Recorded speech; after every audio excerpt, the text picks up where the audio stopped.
Mwanya, mkome kutukana mwanya wangu. Sijiona mwanya kama mtalo, haya kuhusu. Mwanya ni wa kwangu. Bwana wangu kanipenda hivyo hivyo na huu mwanya wangu. Sawa, ulembo wangu anaujua bwana wangu. Wewe unataka ujue unakuhusu. Yaani wewe mwanya umekazana mwanya kama mtalo, mwanya kama nini? Kwani wewe unaumba? Unajua kuumba hata kidole unajua? Hata kope unajua kuumba, hata kope unajua?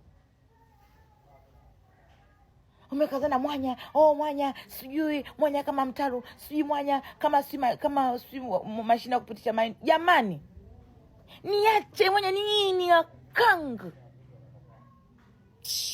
Yaani sijui wa binadamu mna nini. Alafu mnaopenda kucomment ujinga, kukosoa wanawake wenzenu. Ni wanawake mna roho mbaya.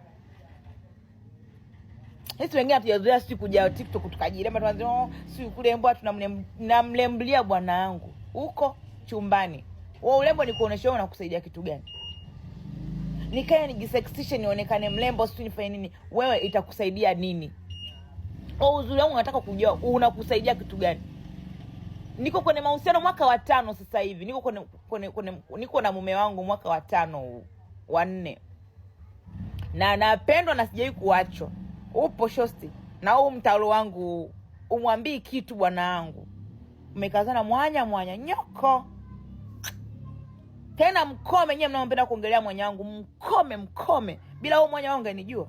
Huu mwanya unakufanya wewe unifuatilie bila kuuchetua hivi, kufanya hivi. Wewe huu mwanya ndio unakufanya wewe mpaka umenijua mimi. Maana sasa hivi mtu akiniongeza aongelee yule mwenye mwanya mkubwa. Yes, this is my brand. Mkome tena mkomae. Mbuzi.